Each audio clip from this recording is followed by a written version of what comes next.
Forgive me. I confess I am angry today. Do not be alarmed, my anger will not reflect in my work.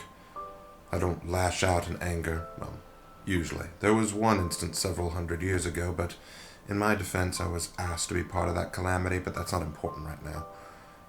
But I do get angry sometimes, usually when I confront someone who behaves recklessly and foolishly, all under the delusion that life doesn't matter or that existence itself is some kind of joke. I was at a college campus sitting in a library. I quite like libraries, though I rarely have time to read anything. I mostly just skim the books. I was waiting on my next appointment in the quiet when I heard a conversation going on not far. I'm sure they didn't know I was there, or if they did, all they saw was a young woman with a magazine in her hands. The speakers were three boys, about in their early 20s, if that. One had evidently gotten bad marks on his recent test scores, and his parents were quite upset with him.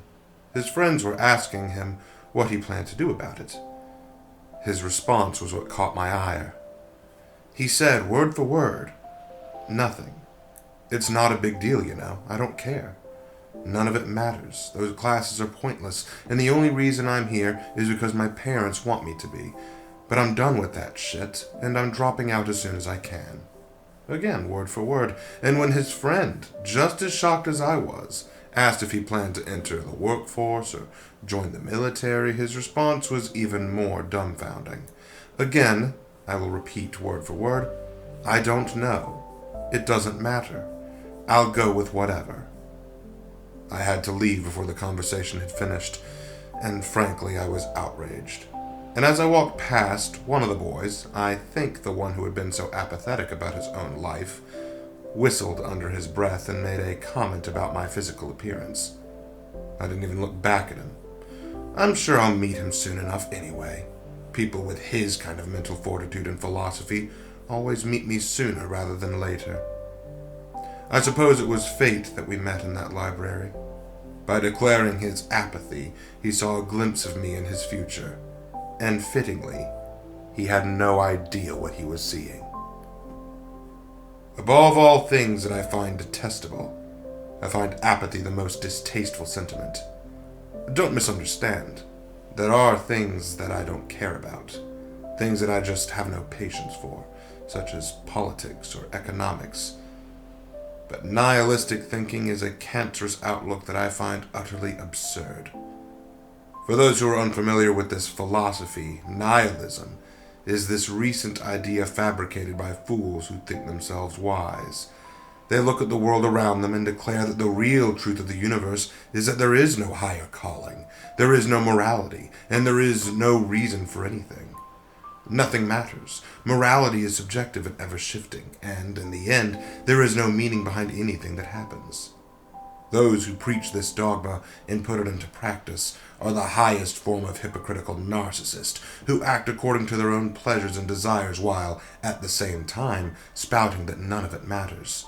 They will preach with their lips that they don't believe in gods, but then worship at the altar of their own vanity. They treat life as if it were some empty husk, where the rule of law, the pleasures of existence, and the fruits of labor are all folly and useless. And in doing so, they insult me in the process. You have desires, and by definition, you place value upon them. If you want something, then you have given it meaning, even if only for you. If this thing that you want is also wanted by others, then there is a shared value, and through a shared understanding of value, you create a culture. Societies and cultures have always been forged by individuals who share ideas, values, and wants. To look at the world and say that none of it matters is not the revelation of the newly found intellectuals of this age, but rather the pathetic moaning of a depressed egotist who thinks, because life is cruel to me, I'd rather pretend it all doesn't matter. How sad is your existence and outlook when your only recourse to life's upsets and struggles is to hand-wave it all aside and say, who cares? It doesn't matter. None of it matters. I find it truly hilarious because that boy in the library, looking at his failings and declared none of it matters to him and his future being irrelevant. But that same dispassionate and apathetic outlook didn't extend to his sexual desires as well. The hypocrisy is disgustingly apparent. The pathetic irony of this outlook is that people who espouse this ideology often feel themselves intellectually superior just for believing it. They look down on people who still hold to traditional morality and goals as if they were sheep, stupid and blind to the truth that only those true disciples of narcissism can achieve. The line usually goes something like, nothing matters, there is no God, no higher morality, and no meaning to anything. If you were a bit smarter, you'd realize that. But in doing this, they don't even realize that their own arrogance disproves their very ideologues.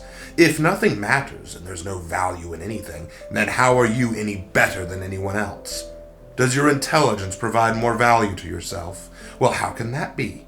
If nothing has value, how is it possible for you to have more value? If humanity is a disease, then surely the most intelligent tumor in the room is still nothing but a tumor.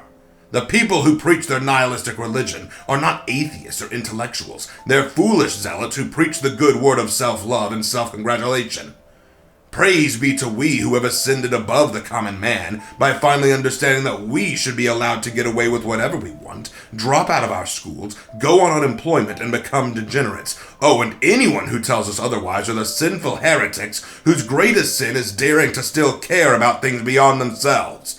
They are the sheep who blindly still cling to tradition, moral values, and life aspirations. They are the mindless cogs of the capitalist machine who work tirelessly to receive monetary compensation for meaningless labor. Oh, and though they may acquire for themselves families, jobs, and even happiness, they will never have our intelligence, for though we take often and offer nothing in return, we are the true intellects. And as our ideology leads us into social, personal, and financial ruin, at least we can die knowing that we stuck to our guns, cancerous to the bitter end. In the end, the only positive thing that can ever be said for or about you will be that you lived the way you wanted, even though you profess there was no value in it. Your ideology is the source of self-damnation, for I have met the men and women who actually believed it. Oh yes, these nihilistic intellectuals who preach from the pulpit of social media screens don't actually believe their evil ideals. No, the ones who truly believe this evil are the ones who not only walk to me with open arms, but are content and even pleased to drag others along with them. I am, unfortunately, referring to those individuals who see so little use in existence and living that they are willing to kill others and themselves.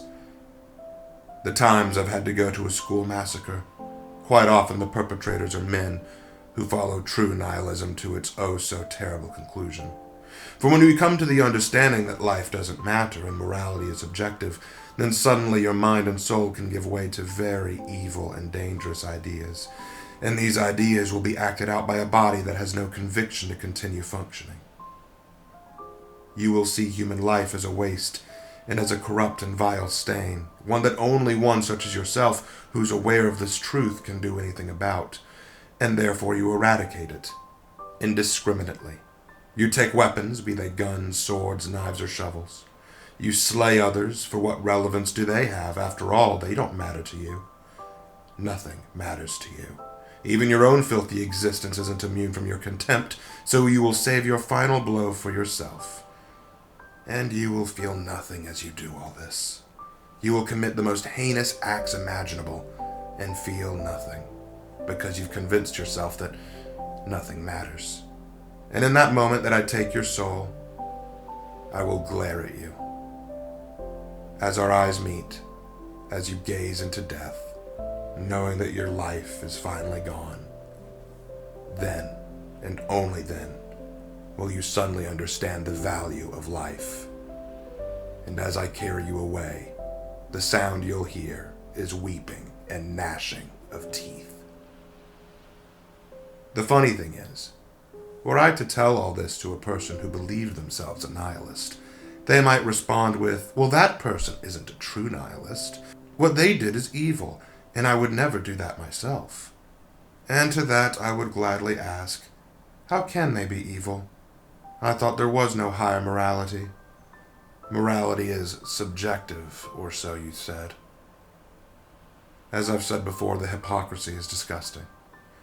I see the modern, edgy, nihilistic college brat like that boy, is nothing more than a whining child who looks at a challenging world with expectations and standards, and rather than rising to meet them, which would take some degree of personal responsibility, they just take the easy way out and decide it's just not worth trying. I suppose I wouldn't have a problem with that cowardice if they didn't act so distastefully pompous about it. Philosophers of the past used to debate the origins and extent of moral thinking. Today, philosophers of the present debate if morality even exists. I shudder to think what philosophers of the future will debate about.